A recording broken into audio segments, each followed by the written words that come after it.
Welcome to episode 299 of Sports Geek. On this week's episode, I chat sponsorship and activations with the Philadelphia Eagles, Catherine Carlson. Welcome to Sports Geek, the podcast built for sports digital and sports business professionals. And now, here's your host who is loving the connections via Lunch Club, Sean Callanan. Thanks, DJ Joel. Yes, my name is Sean Callanan. I am loving the connections and the meetings I'm having via Lunch Club. It's something that I've been doing almost for a year now.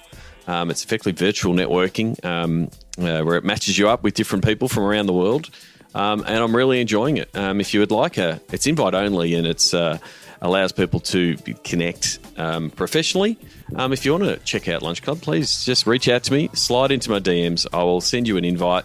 But it's been really beneficial. I'm really loving meeting with different people across sports, technology, video games, gaming, esports. It's been really good. So, check out Lunch Club, a growing professional networking solution, I believe is probably the best way to describe it. Otherwise, you can find me at Sports Geek HQ. Most things, sportsgeekhq.com is where you can find all things Sports Geek. You can find the podcast. You can find our Sports Geek news email that goes out weekly. You can register for our Zoom calls. And you can also find the links to the Sports Geek Amplify series there. But if not, you can always try the old-fashioned way. Email Sean at sportsgeekhq.com or via socials at Sean Callanan on most platforms. One of the things I did mention there was our Sports Biz Zoom calls. We ran them twice weekly for most of 2020 as most people were working from home or in an extended lockdown as we were in Melbourne. They are now hosted monthly. So they are something we really do want you to book in for. Our next one is our April Sports Biz Zoom call is scheduled for April 13, 14, depending on what part of the world you're in. And we're going to look at the world of sponsorship valuations and rate cards. It was I think we did it once or twice last year on the Zoom calls, and it was a really hot topic. So we're going to revisit that, look at the world of sponsorship and valuations and digital valuations and the like, which was discussed in the Sports Geek Amplify series with Amir Zanosi at Zoom. So I might see if Amir can join us for that Zoom call. But if you're in the world of digital or sponsorship, please come along. Let's join the chat. Let's share and learn together. You can do that at sportsgeekhq.com/Zoom calls. Before I get into my chat with Catherine Carlson from the Philadelphia Eagles, just a quick one to check in to see how can I help you. Is there a project or some consulting work that I can do that will help you reach your goals? That's my goal. My goal is for digital to be the number one source of revenue for sports by 2030. And I'm going to do that by helping people maximize what they're doing in digital. So if you need some education and training to help your digital team either get up to speed or define a strategy or build out a new content series, that's exactly what I've been doing for the last 10 to 12 years. So please, reach out. We've got our Pick My Brain sessions available. If you go to sportsgeekhq.com/pickmybrain, that's a 2-hour deep dive with you and your team on what you're trying to do, whether it's digital, ticketing, sponsorship, those kind of things. Please reach out on any of those particular topics. Like I said, I always love working with podcast listeners. So guess what? You're one of them. If I can help you, please reach out. Now, here is my chat with Catherine Carlson from the Philadelphia Eagles.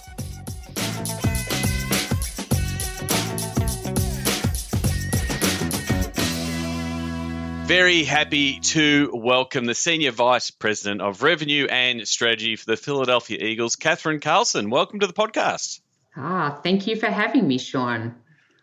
No problems. This has been a long time in the making. If you checked my LinkedIn inbox with Catherine, I think it's been 2 or 3 years that we've been going backwards and forwards, but persistence is a virtue, and glad to actually get you on for a chat. I know. I've been listening to your podcast for the last several years on my long commute into the office, so I'm excited to be with you finally today. No, exactly. So first of all, as I normally open up, how did you get your start in the world of sport? Well, I can tell you my career path to getting me to the NFL and the Philadelphia Eagles has probably been a little bit untraditional. You can tell that I originally from Australia. So started off my sports journey around 30 years ago now, which is crazy to think.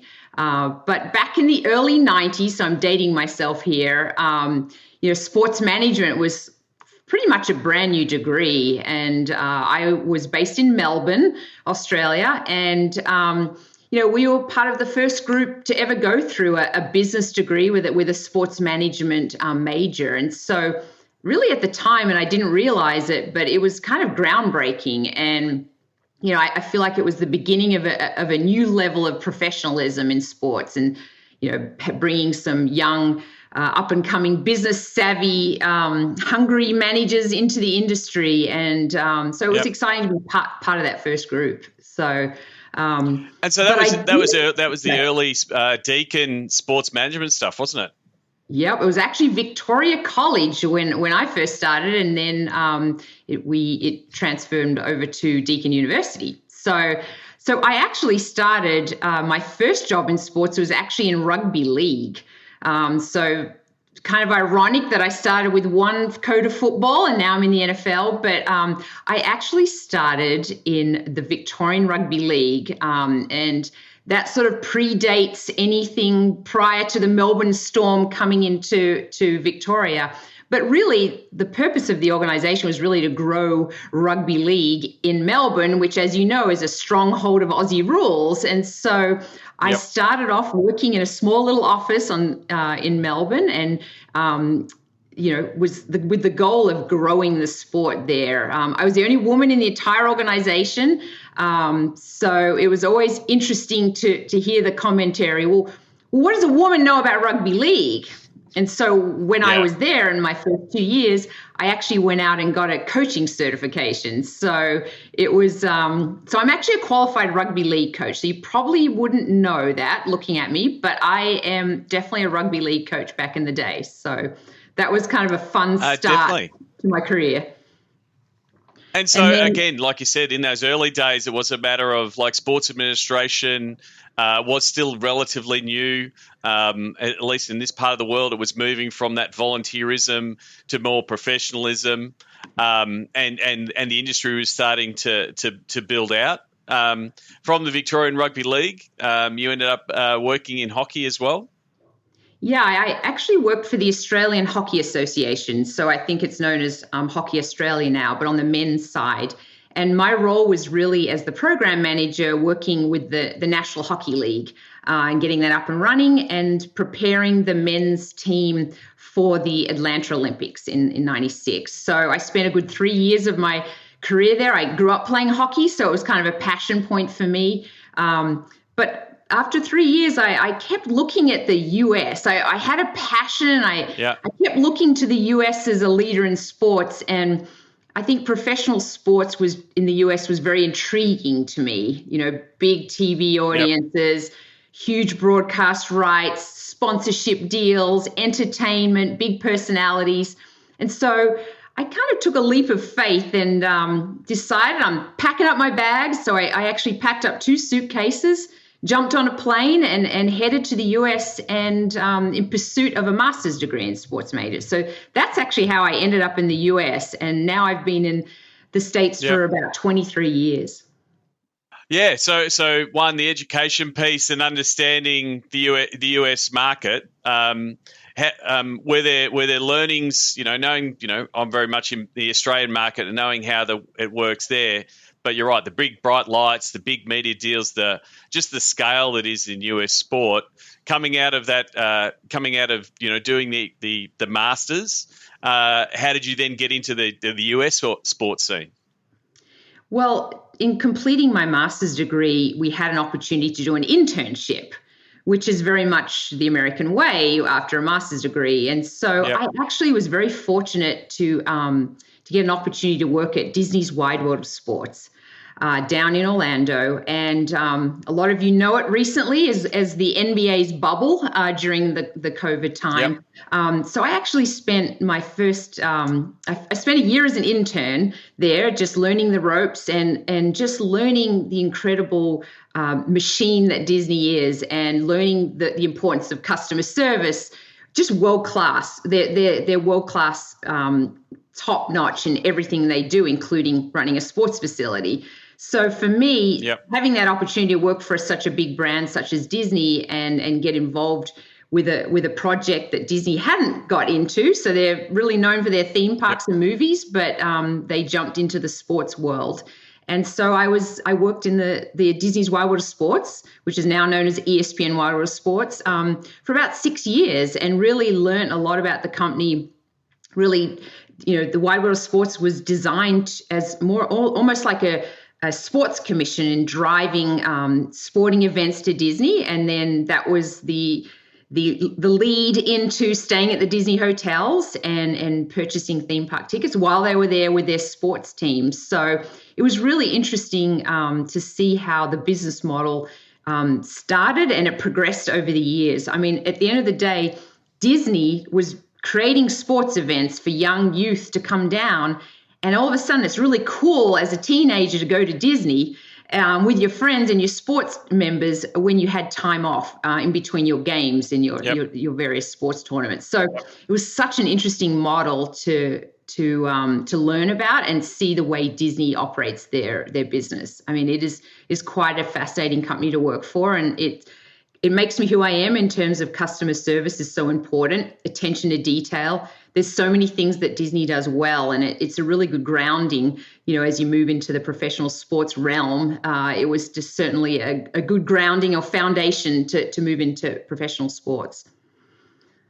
So, one of my favorite books of the pandemic was Bob Iger's book, Ride of a Lifetime, sort of talking about, the Disney way and all the things that happen there. So it would have been a fascinating space and would have given you a lot of touch points to different parts of the world of sport, being it's such a, we do know it was the hub for COVID in the NBA, but also at that time, a lot of sports teams were going through there, a lot of young talent was going through there. So it would have been a great networking opportunity. Was that something because of the proximity that led to you working at the Magic?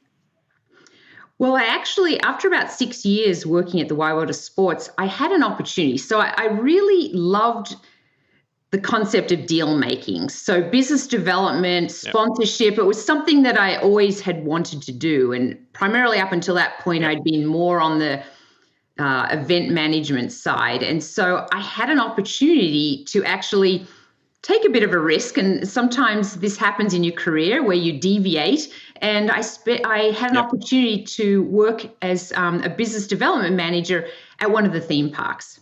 So at Epcot, so if any of you are familiar with Disney, Epcot's one of the 4 theme parks. So my office was actually above one of the rides. So that's quite an interesting story in itself. But my role in business development was to build corporate alliances. So work on sponsorship deals for all the theme parks. And so that great opportunity led me to wheeling and dealing, and with the power of the Disney brand behind you, creating all these incredibly integrated experiential sponsorship experiences within the theme park environment. So if you think about it, I'm sure you've heard about Walt Disney World Imagineers. They're the creative brains behind a lot of the different rides and themed lands that you see at Disney. I had an opportunity to work hand in hand on multiple occasions with the Imagineers in creating sponsored experiences within the theme park. And so that really led to a chance meeting with an executive from the Orlando Magic. And he said, we're opening a new arena, now called the Amway Center. And he said, we want to approach sponsorship differently. And so we think your Disney experience, and how do we transform the way we've been doing partnerships from a more, put signs up and call it sponsorship to making it more integrated and experiential. And we'd love to see what you can do from a Disney standpoint and bring that little Disney magic to the Magic. So that's how I started my jump into professional sports. So that led to 11 seasons with the Magic, actually. So it was quite a ride.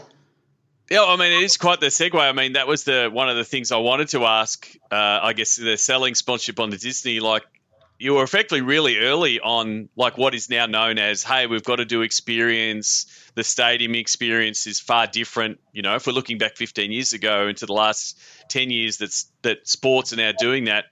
Obviously, that was a good grounding because that's what you were designing with Disney, and that's where you went in, you know, with the Magic and Amway Centre to be able to say, yes, we're not just taking your logo, or we're not just parking the car at that gate and letting people walk past it.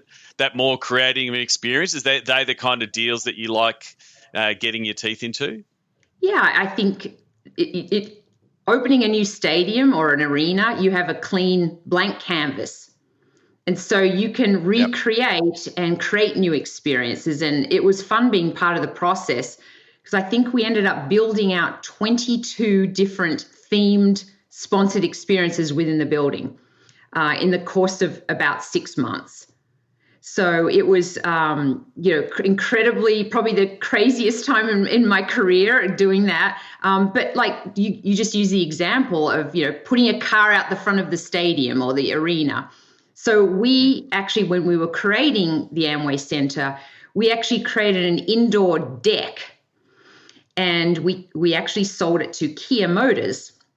And so instead of the traditional, let's put the car outside as the guests are coming in, we actually had a crane, and I'll never forget this day. We had a crane lift up a Kia SUV, drop it down into a deck that was visible from the inner bowl.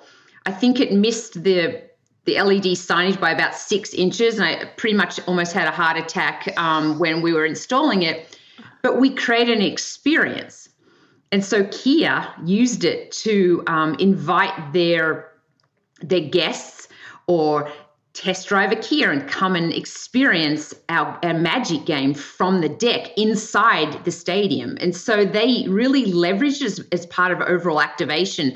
So that's just an example of, creating a theme. It sounds so commonplace now, but, 12, 13 years ago, that was a very unusual thing to see in an indoor arena. So it was kind of groundbreaking, but it was bringing that Disney magic and trying to bring an experience into the stadium versus just putting a sign. I mean, we put a Kia sign, don't get me wrong, but then we made it additive and made it part of an overall promotion and really drove value for the brand. So it's still there to this day. So did something right.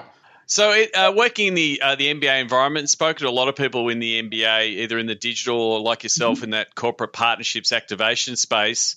What were some of the, I guess, benefits and lessons of like working with and leaning on and your colleagues at other NBA teams in, you sharing something that you've done with Kia and then talking to different teams? Was there a lot of lessons and learning and I guess rising tides lift all boats from an NBA team level, working with different teams?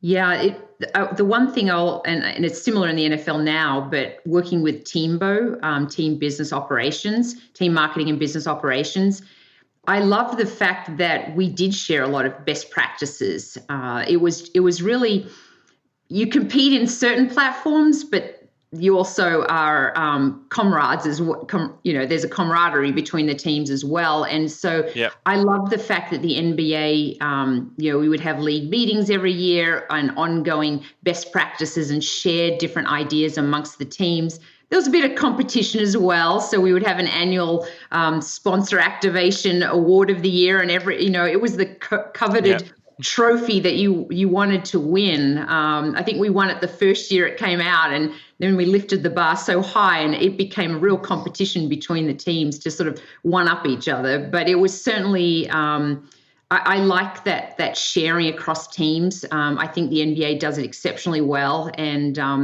there's a similar structure now in the NFL called Club Business Development, where we do a lot of best practice sharing that, it allows us to be better as a league, be better as an individual team. So I think it's a best practice across all professional sports, quite frankly. And now you're at the Philadelphia Eagles with the title, as I said before, Senior Vice President, Revenue and Strategy. That's a very a wide remit from a title point of view. What does revenue and strategy remit look like at the Eagles? Well, predominantly, if you use the word sales, I head up the sales functions of the organization. And really, at the Eagles, we're in a very unique situation where we're 100% sold out with our season ticket members. In fact, we have a significant waiting list of 20,000 plus wanting to be a season ticket member. So I don't spend too much time on selling tickets because we renew our tickets at around 99.8% every year. So my primary focus from a revenue or sales standpoint is on our premium customers. So our suite holders, our field seats, anything that's contractual. We're in the process of creating a new VIP lounge right now, and we're in a sales campaign. It's the Foxbet Lounge. And then, but more importantly also is the corporate side. So sponsorship, there's a very huge upside on the sponsorship side. You're not limited by inventory. You can continue to create innovative platforms for your partners. So I think that's the most exciting part of my job in terms of growth. I think there's tremendous growth. The one thing that I learned about coming from a NBA team in the 17th largest media market to the 4th largest in Philadelphia, the scale of everything we do was significantly larger. I always tell the story is my first game at the Eagles, our president said, come and let me show you what it means to be an Eagle fan. I want to demonstrate the passion of our fans and why this is so important to what you do every day. So on the opening game, my first ever Eagles game, he said, come with me and we're going to walk around tailgating. And so basically our game starts at 1 p.m. Fans start arriving at 6 a.m. And they have the most elaborate tailgating setups with RVs, full cooking facilities. I mean, you've never seen anything like this until you've gone to an Eagles tailgate. Well, I can tell you, we've had 70,000 people in our stadium. I would hazard to guess there's 80 to 90,000 people tailgating. So some people don't even actually come into the game. They just hang around for the tailgating. And so I was just blown away with the passion, the arriving at 6. It's such a tradition with the Eagles. But what was even more impressive is just like people tell you Eagles fans are passionate, but until you witness it yourself, I mean, our Eagles fans bleed green. Like it's without a doubt. And on Sunday, it's Eagles Sunday. Don't plan anything on a Sunday because that's an Eagles game.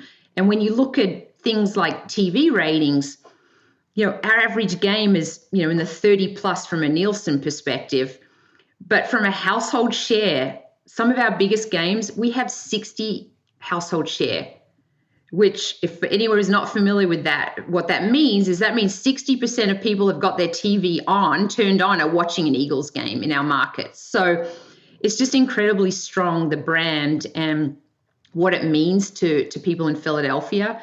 But also what we've found is that where we really have a lot of interest from a corporate standpoint is not just the Philadelphia footprint, but across the whole US. Our social media footprint is over 9 million. Actually, it's almost 10. It's approaching 10 million fans through our social channels. And so we have this whole marketing concept called #Eagles Everywhere, because what we've realized is Eagles move around the country, and actually, the Eagles are rated number 1 in terms of travel equity. So our fans travel to away games. In some instances, we'll show up on the road, and there are thousands and thousands and thousands of Eagles fans at the game. And in some locations, it sounds like an Eagles home game because so many of the fans travel. So it's just such a incredible. So having that as your foundation to go out and sell corporate partnerships is pretty powerful. And it really allows us to do some fun activations, some fun programs and marketing platforms with our partners, both on social, both in stadium, both in market. So it's a lot of fun. I get to do fun things every day with a very strong brand here in Philadelphia.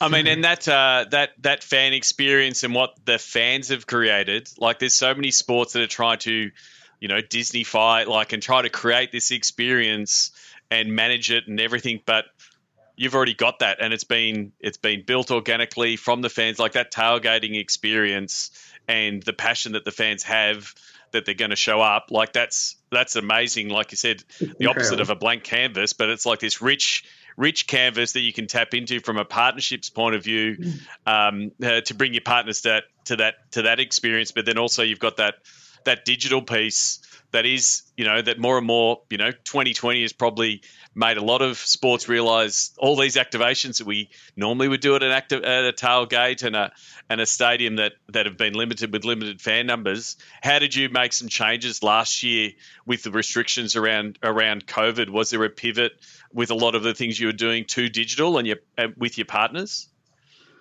Yeah, I mean, look, 2020 is the year of learning. I think, when you're working with partners, I think we always contemplated at some point there might be a cancelled game because of weather, or, maybe there's a lockout because of, labor disputes. But I don't think anyone in our industry would have ever contemplated playing games in a stadium without fans. So that was just the most incredibly challenging, but, and managing a team and through this virtually. So, I have a team of 30, and so having to figure out, okay, what's our game plan?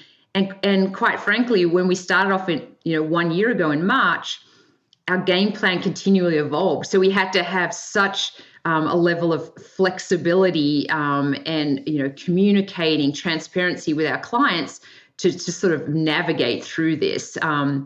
But in terms of how do we pivot to more digital assets, it was actually really interesting. The NFL created some new assets for us that we were able to monetize and help our partners out from a make good perspective. So you probably saw, tarps, covering the lower 8 rows of the stadiums, and that certainly provided, branding value. But we really looked at a lot of digital assets as well, and bringing, events are such a big part of the Eagles, world. And so pulling those events into digital versions of the events, and I know we're probably all zoomed out, but early on in the pandemic, we did some unique things. So I'll give you an example. So we do training camp every year at our training facility, NovaCare Complex. And that's really a really hot hospitality ticket for our clients, because they get to come to training camp, see all the new players, the new free agents, see our favorite players up close and personal. You can literally stand on the sideline and watch practice, and there's quite a hospitality. Yep. And as part of that, we would always have the players come and meet our clients. They would bring their clients, and so it was just a really good premium hospitality opportunity. So this year, we actually kept the tents there, but we put in laptops in each of the tents, and after practice, we would have the players come up and do a private meet and greet with our clients that would have been there. So in actual fact, they got to ask questions with the players and interact with the players, and that was pretty special for our clients, because they probably got more of an interaction with the players virtually than they would have, in a regular training camp event. And so one of the other things that we did was we do a lot of dinners and, bring all your corporate partners in. And what we did is we actually hired a company, you're probably familiar with them, they're called Tao. So Tao runs a lot of the top restaurants and nightclubs in major cities all around the US. And so we actually partnered with their executive chef. And so we did a virtual dinner. So we sent all the ingredients to the client's house. We sent a nice bowl of wine for our wine partner. And the RSVPs and the attendance rate, we got more executives and their family members participate this than if we were doing it in person.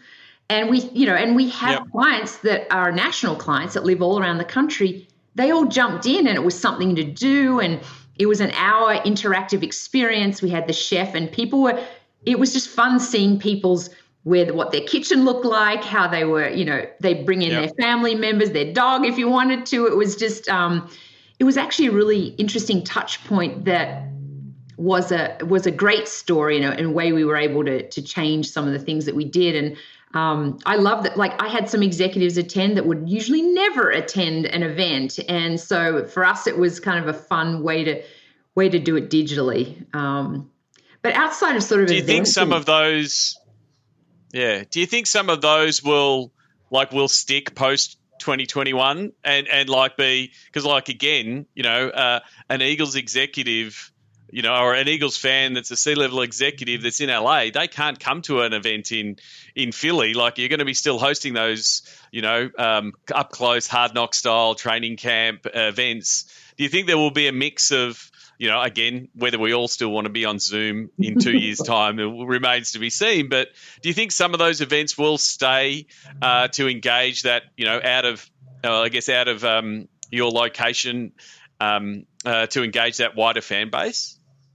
Yeah, I think some of the learnings coming out of COVID is that sometimes virtual events are actually more inclusive.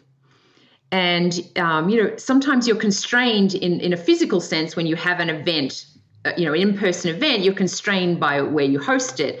What we found was that there are some great opportunities, and I think they'll continue to stay on a go-forward basis, because they actually lend themselves to being virtual and actually reduce some of your costs. And I actually think it's here to stay. We're looking at a new B2B platform. We're calling it the Eagles Business League, and basically we're creating a series of different types of events, everything from women's focused events to networking type events to sort of a lunch and learn huddle type events. And so we're creating it under this banner, and now we're starting it off virtually because we think it is just a great way to continually engage our partners. They don't have to live in Philadelphia. We can engage them across the entire country, which I think it's here to stay for sure. Definitely. So one of the things when you see someone that has revenue and strategy in their title is the push to find like non-traditional or new avenues of revenue. How do you balance hey, I've got this great fan base, there's more work and more mining to be done with this main fan base, and we could, potentially get more money out of certain segments, that kind of thing too. We do want to do, play in these new areas. How do you balance that with your role? Yeah, look, I think my job is to uncover new revenue opportunities. And I think some of the most interesting examples this year or in the past, probably 18 months has been in the legalized sports gambling category. Relatively new to the US, but that's just been an interesting one to navigate and figure out what's the best strategy on moving forward. And I will tell you, the league, the NFL really set up a gambling policy for us. So that was kind of our guardrails, if you will. And it really had four key pieces or objectives. And that's sort of my guiding principles and how we create the strategy and opportunities. And the first one, which is really important, no matter what part of the world you're in, but protecting the integrity of the game. So we know that that's an important piece to it. Maintaining the NFL and the team's brand reputation. So that's important. Driving fan engagement, because what we've realized is, starting with fantasy sports and now in the legalized gambling space, is it definitely drives fan engagement.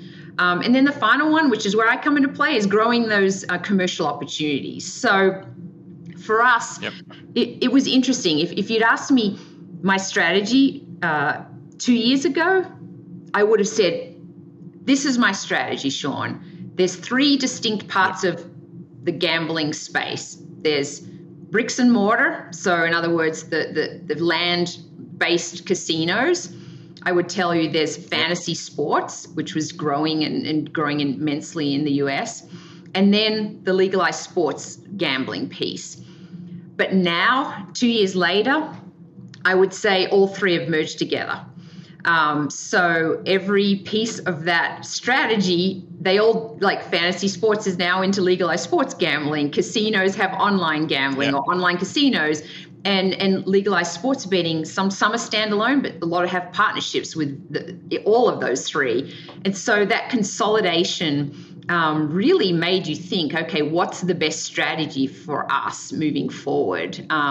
So really, we actually have three different partners in the space. We made a strategic decision to be non-exclusive, and I think that's really worked for us. Each of our three partners, so we have Unibet, Foxbet, and DraftKings, but each of them have such distinct different objectives, and so we've been able to really create and manage the share of voice, so that there's still a lot of value there.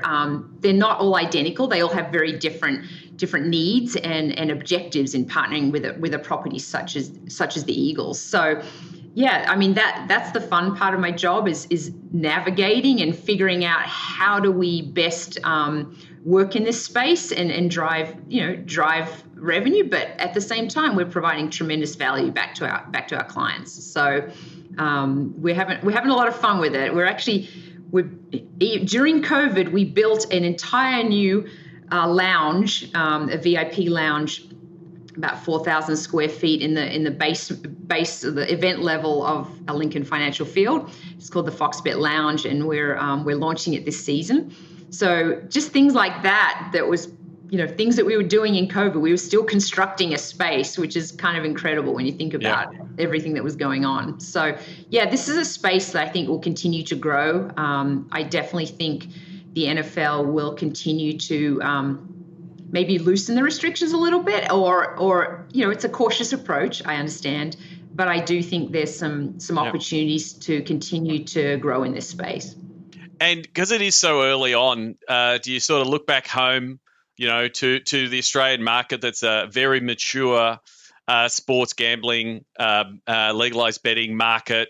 There's different players in there. They've been integrated with sports leagues and teams, for many, many years. You're sort of keeping an eye on, because they've sort of evolved and got to a different level, to sort of say, well, what's happening in Australia? Is that something that we can adapt with our partners, with the Eagles, to sort of say, like, what this might be phase one, effectively, if it's like the Marvel universe, what does phase 4 look like? Are you trying to sort of look ahead to say, oh, that looks interesting, the AFL are doing that, or that's what, NRL clubs are doing, to sort of see potentially where you might be going?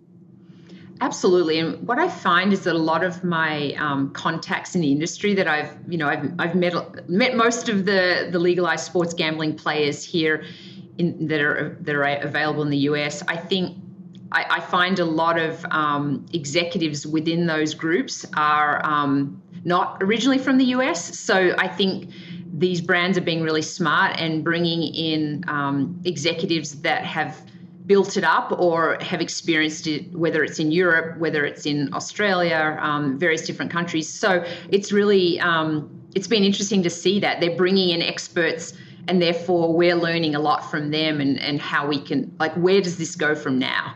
That's the exciting part. Look, I don't see our venues having retail locations at stadiums yet. I think that's definitely a phase 3 or 4. But I suspect that may be part of our roadmap in the future.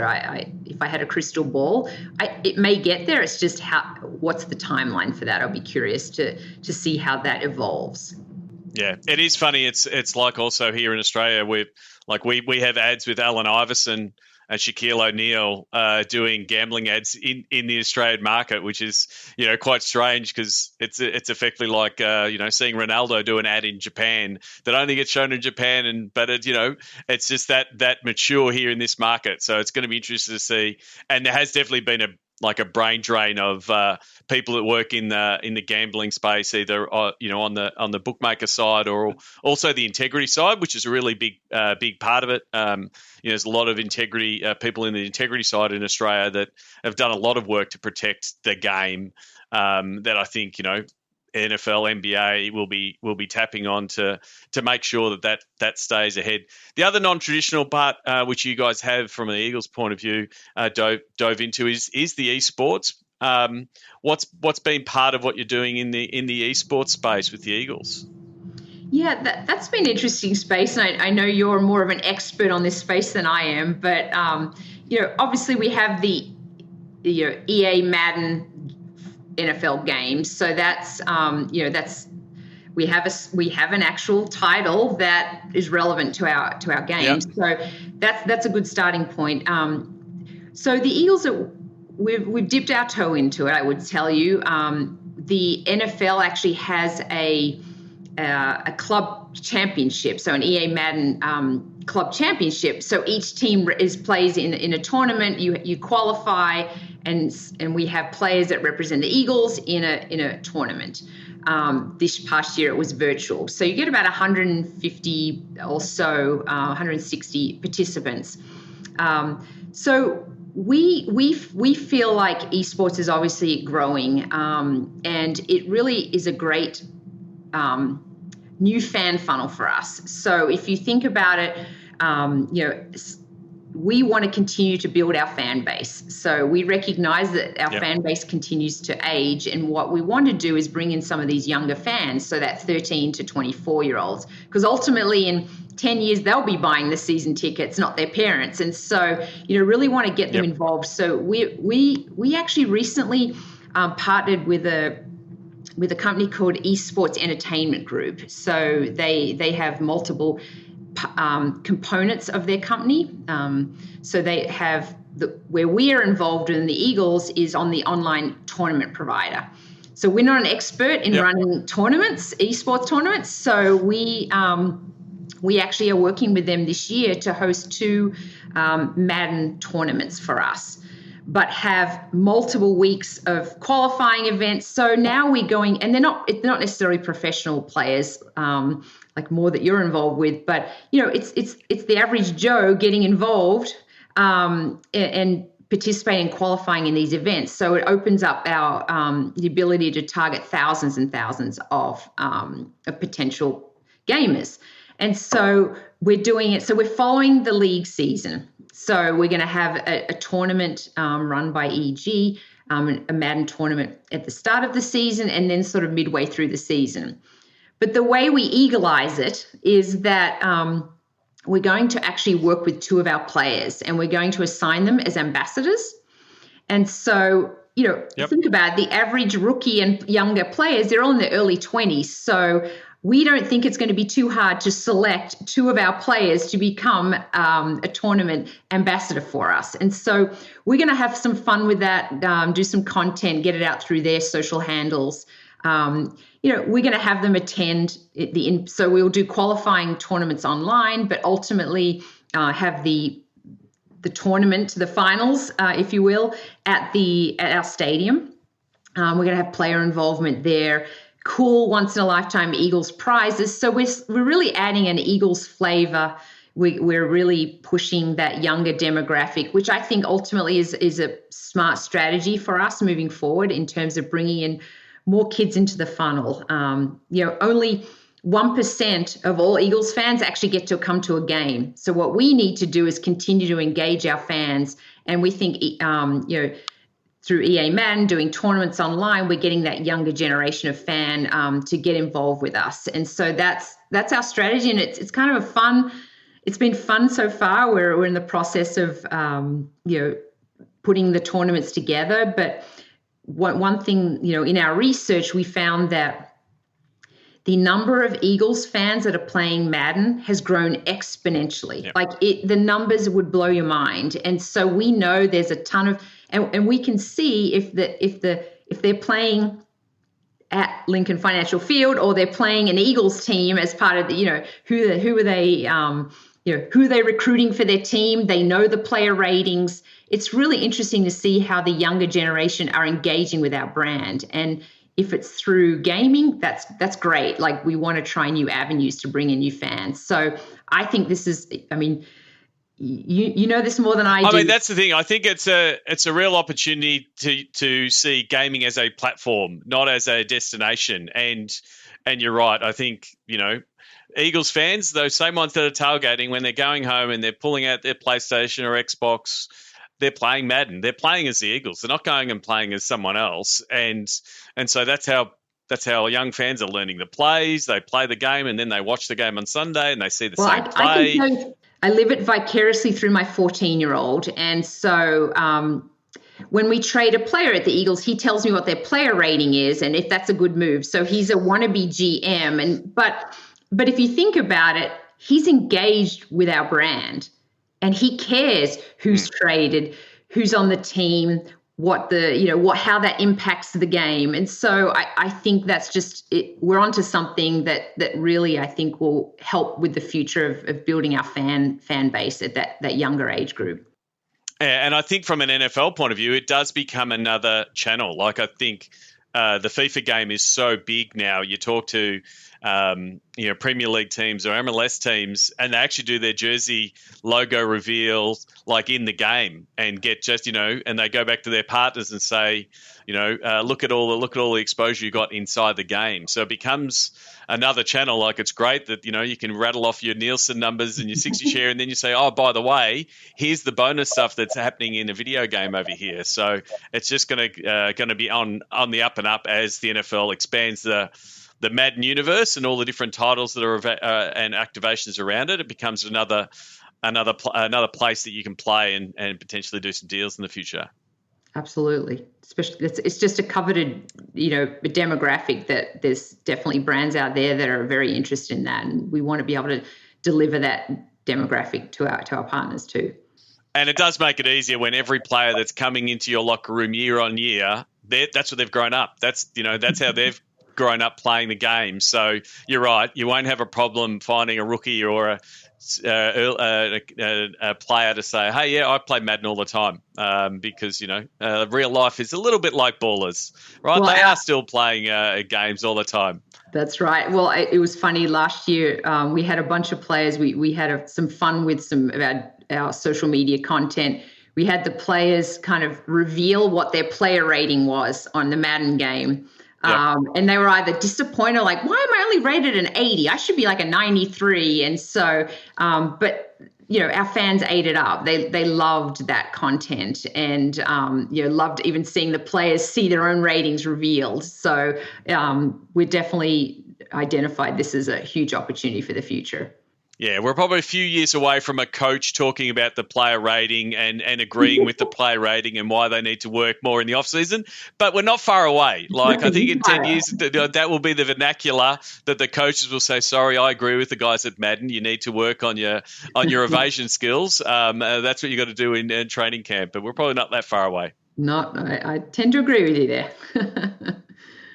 So I did want to mention, it sort of brings back full circle to your early days of the Victorian Rugby League. The Eagles were profiled in the Wall Street Journal for being, for the female leadership at the C level. What are the Eagles doing right, having women in leadership positions?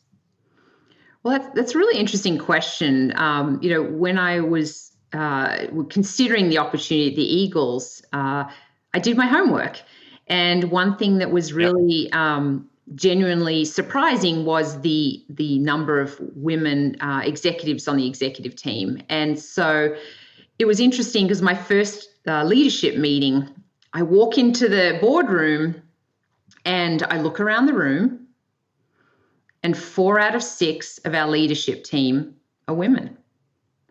And I don't know if there's another NFL team out there that has that, can brag about that. But it's truly, and it's not just a seat at the table. I have a seat at the table driving the strategy for our franchise. And that is a pretty, incredible thing. And I'm proud of that and hopefully, leading the way for other women and providing them with opportunities in the future. But I'm very fortunate. Our president is just very open. He wants to, hire the best talent, and it just in this case it happens to be we have some women in significant roles at our organization, and I love that. I think it's was one of the attractive factors of coming to the Eagles, and I'll shout it from the rooftops and brag about it, because I do think it's unusual, but I think it's a great business model, having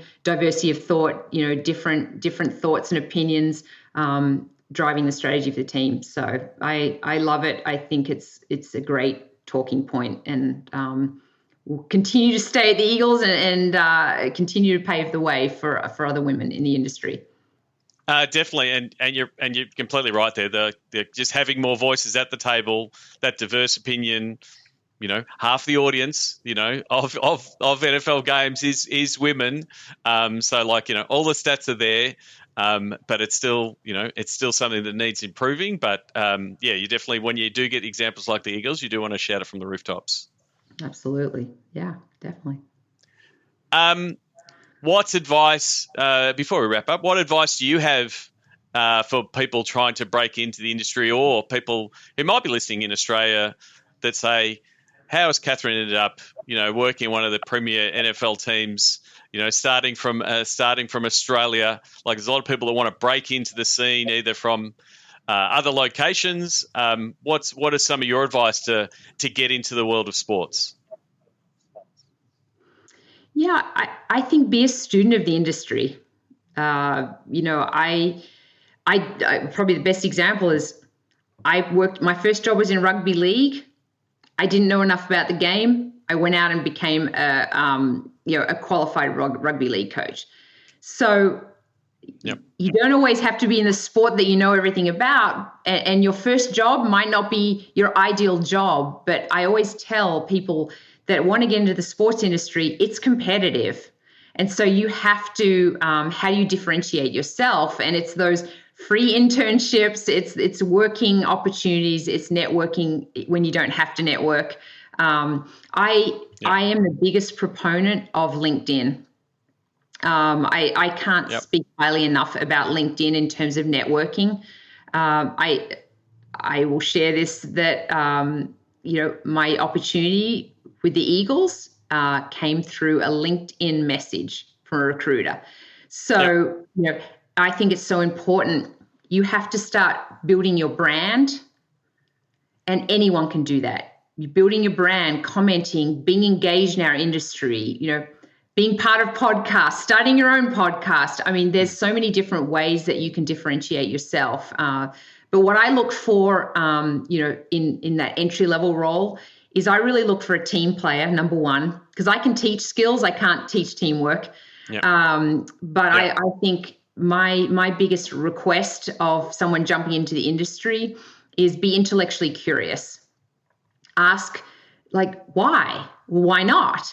I want you to sort of challenge the status quo, look at the industry, where are there opportunities, let's not do it because that's the way it's always been done. So for me, you can add value if you open your mind to innovative and creative things, and why not? You can even borrow stuff from other industries and bring it to the sports industry. So I just think, and persistence, you're not going to be the CEO in the first year out of college. It's taken me a few years to get to my role, but never give up, and don't be afraid to, your career progression is not necessarily up in a linear, like a ladder. Sometimes you go sideways. And maybe in my case, I actually left the sports industry for 5 years to work in a theme park.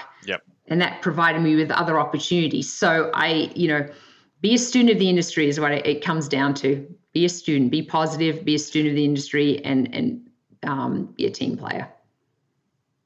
Terrific advice. It's one of the reasons I ask people where they start, because they look, hey, you're at the NFL, but it's like, no, where did you get your start? Where did you build your base of knowledge, skills? The always be networking is a great one.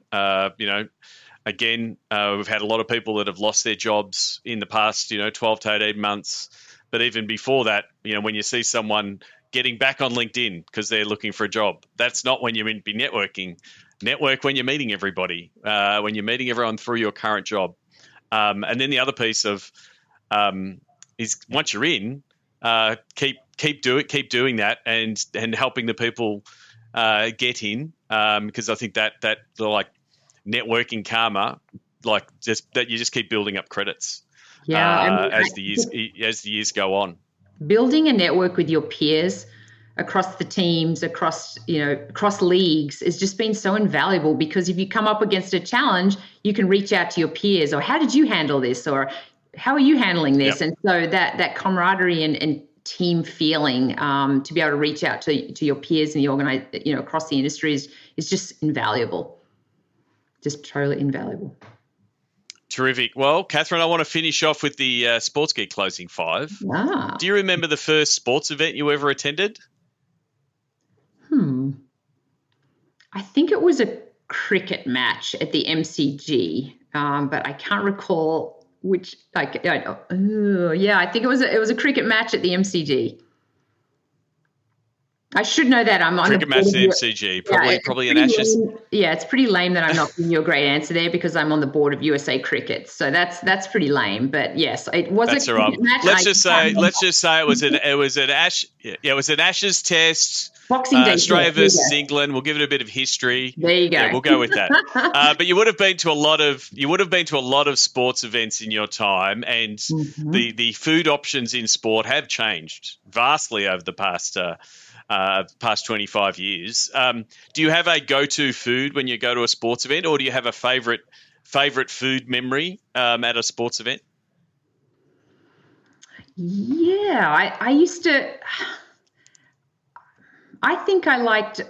I don't know. It sounds lame, but I really liked the non-traditional, like hot dogs and burgers are just, or 4 and 20 pies were just not my thing. So I like trying different things. So for me, I'm a sushi person. Like, I don't know why, but if I get into it and have some sushi, and I don't know why, but that's what I like, my jam. So I'm not. That's not right. Hopefully, you've still got a job, because you didn't say Philly cheesesteak, but mate, I thought you might have been contractually obliged to say that, but that's fine. What's the first app that you open in the morning? Probably Facebook. I'm showing my age. But I open about 4 at once. Okay. So I open Facebook, Instagram, LinkedIn, and Twitter. They're my 4 in the morning. Yeah. Is there someone that you follow either online or an author you read that you suggest the podcast listeners should follow, and why? On the reading side, I just sent out to my sales team. I think the author is Weinberg. It's Sales Management Simplified, and then New Sales Simplified. It's just a really good refresher of new business development. I've enjoyed sharing that with my team, and it's just sort of a good refresher course. So that's a good one there. And then I probably annoy the hell out of my husband. I have about 500 different notifications on Twitter, so I try and keep on. So I have so many that I follow on Twitter, just because I want to be on the cutting edge of different breaking news and industry news. So everything from Darren Ravel to pro football talk, because I want to know what the trades are going on. Anything in that genre, sports business genre, is what I follow on Twitter and different channels. Terrific. Well, you've probably spoiled the last question, but that's fine. But I asked, what social media platform is your MVP? LinkedIn. And so you can answer it personally, like what's your go-to platform, but then also from an Eagles point of view, from your role, from a revenue and sponsorship point of view, what's the go-to platform that you're using with the Eagles and partners? Yep, I think from a monetizable standpoint, Facebook and Instagram have been the best platforms just to really target the audiences. So we have that ability. I think the biggest growth area from a following has been TikTok. I mean, TikTok has absolutely exploded for the Eagles. I'm still trying to figure out how to monetize that. So TikTok's an interesting one. It intrigues me. I'm just not sure on the monetization side yet. And then you said personally? It's going to be interesting to see. If Instagram can copy it and stomp it out like it did to a certain degree Snapchat. So it's a bit of a wait and see. But I think you're not alone in trying to figure out how to monetize TikTok unless you're an influencer that has millions of followers. I think sports is still figuring out as a content platform and then a way for it to monetize. And for you, what's your go-to? What's your MVP social media platform? Probably Instagram. I just like the visuals. I enjoy that. Instagram is probably my go-to from personal. Terrific. Well, Catherine, thank you very much for coming on the podcast. I really do appreciate the time. How can people who have listened to this podcast connect and network with you? What are the best places to find you on the internet? Yep, LinkedIn. LinkedIn is the best way to contact me. I always try and respond to most people that reach out and grow our network. That's what it's all about, right? Network. So that is the best way to catch me. Definitely. Catherine Carlson, thank you very much. I will put the links to your LinkedIn in the show notes. Please send a message. Say, Catherine, I listened to the podcast. I really enjoyed it. I loved this point that you made.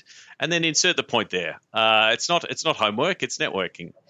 Thank you very much. I look forward to potentially being in your city again and maybe catching an Eagles game sometime in the future when they let me travel again. Well, you would be very welcome, and I'll take you tailgating. How's that? Terrific. Learn from the Sports Geek Amplify Season 1 cohort. Timo, Vlast, Stellar Algo, Ubi Park, and Zoof. For more, go to sportsgeekamplify.com. Thanks again to Catherine Carlson. You can reach out to her, send her a message on Twitter. She is Aussie Cath on Twitter. And also, please connect with her on LinkedIn. Big proponent of LinkedIn. Please let her know that you listened to the episode. Again, it's great when I hear from the Sports Geek podcast alumni that they are getting reached out to and getting kudos from you, the podcast listening audience. So please reach out to Catherine and say good day. And really do appreciate it. Before I wrap up, as always, to reach and connect with me, you can do so by multiple means. But really what I want to do is work on big problems and help you solve some of those big problems. So that normally starts with a phone call. So go to sportsgeekhq.com/phone call, book in, let's have a chat. Let's figure out how I can help you or maybe how I can connect you with the right people or the right tools to solve that problem. Before I wrap up, all of the key links, all of the destinations that you want from me are at sportsgeekhq.com. From there, you can book in a time to chat. From there, you can link to and check out the Sports Geek Amplify series, which is also available at sportsgeekamplify.com. Really do appreciate all the feedback we've had for the first season of Sports Geek Amplify. Big shout out to the season 1 cohort, Vlast, Timo, Stellarago, Ubi Park, Zoomph. Please check out their episodes and what they've been doing the last 12 months to help sports business get back on its feet. I really am a big believer in how sports tech can help sports business bounce back, and the 5 companies in the Sports Geek Amplify cohort can definitely help in that regard. So please check out the episodes and please give me some feedback on that as a series. We're currently in pre-production for season 2. If you're a sports technology solution that you think can help sports bounce back, please reach out to me. I'd love to discuss how we can help both amplify your message, but then also help sports overall. Hope to see you on the next Sports Biz Zoom call. Please register for that. And for the Patreon subscribers, which I have not shouted out right now, thank you very much for being a Patreon subscriber. You too can be a Patreon subscriber by going to sportsgeekhq.com/Patreon. Until next episode, which will be episode 300, mind you. My name is Sean Callanan, and you've been listening to Sports Geek. We'd love your support on our Patreon campaign. Go to sportsgeekhq.com/Patreon. Have you listened to the Sports Geek Amplify series? Go to sportsgeekamplify.com to listen.